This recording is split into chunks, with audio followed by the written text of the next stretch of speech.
Saberte ver, porque nuestra televisión es compromiso de todos.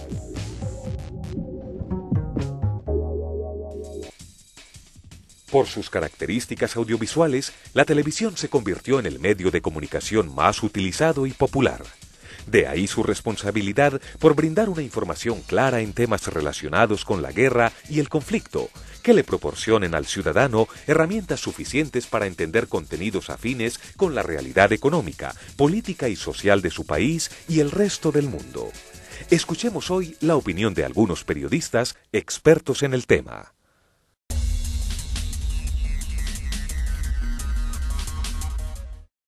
Por la misma inercia, la prensa colombiana se adhirió a ese pensamiento de que efectivamente no hay el conflicto que había, por ejemplo, la década pasada, ¿cierto? La intensidad del conflicto bajó en unas regiones, en otras digamos que se dinamizó, se atomizó, la guerrilla ha cambiado también sus tácticas. El ejército que tenemos hoy es un ejército mucho más profesional, es decir, mucho más reactivo y proactivo, es capaz de contener.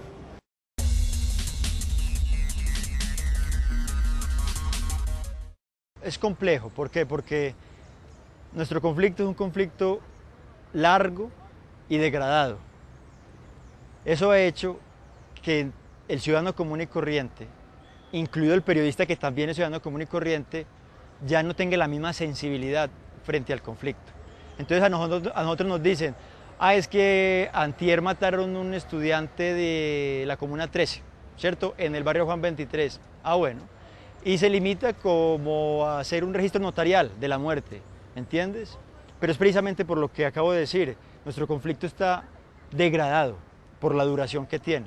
Entonces el periodista que le toca cubrir conflicto, de alguna u otra forma también se siente, yo no sé si cansado, pero como que su reto diario es no aburrirse frente al tema, ¿cierto? Entonces buscar nuevos enfoques y convencer al editor de que esto es importante, etcétera, etcétera, etcétera. Entonces, lógicamente, el periodista de guerra hoy en día, en Colombia, no es el mismo periodista de guerra que veíamos en la época del narcotráfico, en la época de los años difíciles en Medellín, de Pablo Escobar, finales de la década del 80, comienzos de los 90.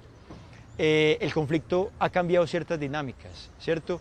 Y ahora el gobierno también se ha cuidado de esto, es decir, para nadie es un secreto que el gobierno actual está lleno de comunicadores, pero lleno de comunicadores. Entonces ellos saben muy bien cómo ubicar los reflectores de la noticia. Entonces, y los medios, como borregos, listo, seguimos esos reflectores, pero caben otras preguntas, ¿cierto? ¿Qué está pasando en este momento en el Chocó? ¿Qué está pasando en este momento en toda la ribera del Atrato? ¿Cierto? No nos damos cuenta de nada es porque no hay un muerto, ¿cierto? Pero si hiciéramos un recorrido, nos damos cuenta que el conflicto existe y que se necesitan aún periodistas de guerra o de conflicto que no solamente muestren las imágenes, sino que tengan la capacidad de explicar un conflicto tan degradado. Desde Teleantioquia Noticias, nosotros, yo creo que si vamos a mirar eso, una retrospectiva a todo el cubrimiento que se le ha hecho a las noticias internacionales, me parece que tenemos muy buen contexto. Nosotros no nos gusta hacer la noticia y dejarla en el aire. Siempre que se hace, por ejemplo, yo hago especiales los fines de semana.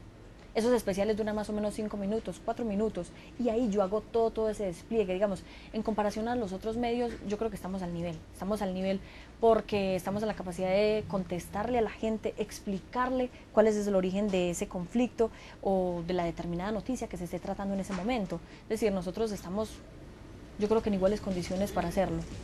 Envíe sus propuestas, comentarios, críticas o sugerencias a través de la línea gratuita 018 42 4000, del fax 356-9909, del correo electrónico defensor@teleantioquia.com.co y del apartado aéreo 8183 de Medellín.